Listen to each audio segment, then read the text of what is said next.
दहेज और घरेलू हिंसा का मामला, विवाहिता शीबा की इलाज के दौरान मौत, मासूम बच्चों व परिजनों के गंभीर आरोप। कानपुर में नौबस्ता थाना क्षेत्र के अंतर्गत आने वाले मछरिया इलाके 69 बरकती मस्जिद कबीर नगर में एक दर्दनाक मामला सामने आया है, जहां दहेज और घरेलू हिंसा की प्रताड़ना का शिकार हुई विवाहिता शीबा की इलाज के दौरान मौत हो गई। इस घटना के बाद से मृतका के परिवार में कोहराम मचा हुआ है और मासूम बच्चों व परिजनों ने पति समेत ससुराल पक्ष पर हत्या और उत्पीड़न के गंभीर आरोप लगाए हैं। शीबा निवास स्थान 69 मछरिया बरकती मस्जिद कबीर नगर कानपुर नौबस्ता थाना क्षेत्र। पति का नाम दिलशाद निवासी फर्रुखाबाद। परिजनों के मुख्य आरोप शराब और नशे की लत। मृतका के परिजनों के अनुसार शीबा की शादी कई वर्ष पूर्व दिलशाद के साथ हुई थी। शादी के कुछ समय बाद से ही पति दिलशाद शराब और अन्य नशों का आदी हो गया और आए दिन शीबा के साथ मारपीट करने लगा। परिजनों का आरोप है कि आरोपी लगातार पैसों और अन्य चीजों की मांग करता था। परिवार ने कई बार उसकी मांगे पूरी भी की, लेकिन इसके बावजूद शीबा को लगातार प्रताड़ित किया जाता रहा। मृतका की मां का आरोप है कि कुछ दिन पहले दिलशाद ने शीबा के साथ इतनी बेरहमी से मारपीट की कि उसकी हालत बेहद नाजुक हो गई। हालत बिगड़ने पर उसे गंभीर स्थिति में अस्पताल में भर्ती कराया गया। घटना की सूचना मिलते ही जब शीबा के परिजन अस्पताल पहुंचे तो मौका पाकर पति दिलशाद, उसका भाई आमिर, बड़ा भाई दिलशेख और परिवार की अन्य महिलाएं अस्पताल से फरार हो गयी। अस्पताल में कई दिनों तक चले संघर्ष और इलाज के बाद भी डॉक्टरों की टीम शीबा की जान नहीं बचा सकी और उसने आखिरकार दम तोड़ दिया। मां का आरोप। मृतका की मां का कहना है कि शादी के बाद से ही उनकी बेटी पर जुल्म ढाए जा रहे थे। दहेज और पैसों की खातिर दिलशाद उसे कई बार बेरहमी से पीट चुका था। इस बार की गई हिंसा इतनी घातक थी कि उनकी बेटी की जान चली गई।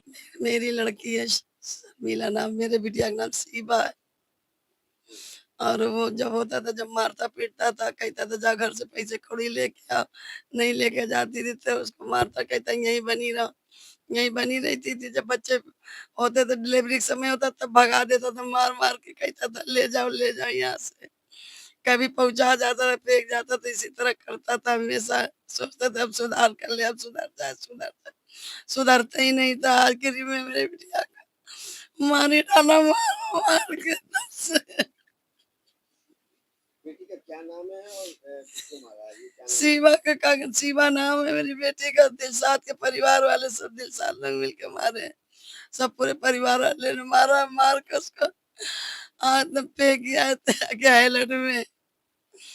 क्या वजह है मारने की, क्यों मारा और कब मारा था? पैसे के लिए कहता, शनिवार को, पिछले शनिवार को जब होता, जब पैसा के लिए डिमांड करता था, उससे कहता था जब अपने घर में ले, अपने भाई से पैसे लेके आओ, अपना लेके आओ, मांगता था। हम कहाँ से इतना पैसे थे? जब देखो जब यही कहता था। भाई का बयान। शीबा के भाई ने मांग की है कि इस घटना में पति के अलावा ससुराल पक्ष के अन्य सदस्यों की भी निष्पक्ष जांच होनी चाहिए। उन्होंने जिन लोगों पर संदेह जताया है उनमें शामिल हैं दिलशेख, बड़ा भाई आमिर, छोटा भाई, सास और ससुर केक्षा वनिशा, ननद नज्जो, आमिर की पत्नी। मेरा नाम महफूज खान। क्या हुआ है? दिलशाद और मेरी बहन मेरी शीबा और दिलशाद की शादी हुई 2014 में। दिलशाद उसको मारते पीटते रहते थे, परेशान करते रहते थे कि ये लिए छोटी मोटी डिमांडें रहती थी, इसको हम लोग पूरी कर देते थे। फिर जब देखो 2-4 महीने में यहाँ आ जाना, 2-2, 3-3 महीना रहना, हम लोग खर्चा देते थे, सब कुछ देते थे। दारू पीते थे, यहाँ मारते थे, पूरा मोहल्ला तो जानता है। हम लोग तो आप सुधर जाओ, आप सुधर। ये सुधरते नहीं थे, ये बच्चे थे कुछ बीमारी को देखते हैं कि बड़े हो गए, या आप सुधर जाएंगे, सुधर ये सुधर नहीं। हाँ, इसके बाद इनने एक दिन इतना मारा भी, मारने के बाद उसको यहाँ ले गया, इसको मारने के बाद हैदर ले गए। हैदर भर्ती करके उसकी सीरियस, जब हम लोग पता चला तो हम लोग सीधा वहाँ हैदर गए। तो इनको देखा कंडीशन उसकी सीरियस हालत थी, तो ये वहाँ से ही लोग भाग गए। कौन कौन भाग गया है? वहाँ से भाग गए, आमिर भाग गए, दिलशाद भाग गए और उनकी एक बहन थी। वो तीनों लोग वहाँ से भाग गए। वहाँ से भागने के बाद तीनों लोग, फिर हम लोग पता चला तो हम लोग शिवराज में भर्ती कराया। वहाँ से डॉक्टर साहब ने जवाब दे दिया। फिर हम लोग एच में भर्ती कराया, पंकी के पास। उनने जवाब कर दिया। जब वहाँ से रात को डेट हो गई तो हम लोग यहाँ लेके हम लोग फ़ोन कर रहे थे आइए, तो अगर मेरा जो काम था हमने अपना पूरा काम कर लिया। अब तो मैं जो करते बने मेरा कर लिया। इसमें किसको किसको कौन कौन था जो मारने में? कुछ इनमें मारने में दिलशाद, आमिर और इनके 1-2 भाई बहनें। अब ये क्या हालत है बहन की? बहन को ये सोचती थी, खत्म है। पुलिस ने क्या कार्रवाई की अभी तक? पुलिस ने पोस्टमार्टम के लिए आई है, पोस्टमार्टम लिए ले जा रही है।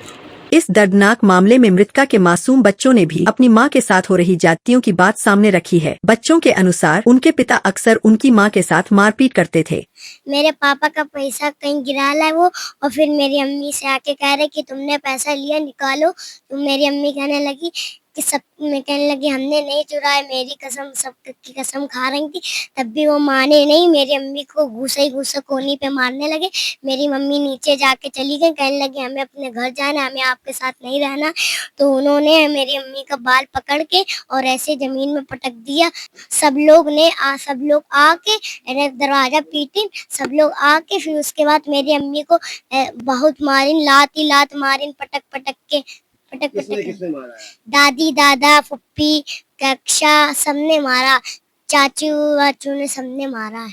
आज मम्मी खत्म हो गई। वो पापा मेरे दाल पीते आते हैं, वो अपना पैसा पता नहीं वो गिला दिया तो लाते में हो, और वो नीचे जाते अपना पैसा देख लेते, फिर ऊपर लाते, ऊपर फिर गुफा मारी। और यहाँ अम्मी थैली थी, हम डाले नीचे, हम नहीं लेने यहाँ पर, हम अपने घर डाले। फिर वो कुंडी ने पापा ने लगा दिया था, कुंडी खून नहीं पाली थी। पापा आते तो बाल पकड़ते, पर वो गिला दिया था। जो रोज मारते थे। क्यों मारते थे? क्यों वजह थी? क्या वजह थी? वो मेरे पापा ने पैसे कहीं दिला दी थे, पैसे थे, तब में लड़ाई हो रही थी। तो तब तक मेरे वो पापा मम्मी चैनल यहाँ पे हम नहीं लेंगे। तो तब तक मेरी अम्मी ने दरवाजा छोड़ा, तब तक बाल पतल दिए थे और बूते पैर मारा था। आप वहाँ पे थी? हाँ। आपने बचाया नहीं को? हम बता रहे तो चूड़ी मार लेते हमें, तो हम तो बताते हैं। परिजनों ने मांग की है कि न्याय सुनिश्चित करने के लिए बच्चों के इन बयानों को भी पुलिस जांच का अहम हिस्सा बनाया जाए। फिलहाल पुलिस प्रशासन की ओर से इस मामले में की गई आधिकारिक कार्रवाई की पूरी जानकारी सामने नहीं आई है। पुलिस मामले की जांच में जुटी है। अधिकारियों का कहना है कि पोस्टमार्टम रिपोर्ट और पुलिस की विस्तृत जांच के बाद ही मौत के सटीक कारणों और लगाए गए सभी गंभीर आरोपों की सच्चाई स्पष्ट हो सकेगी।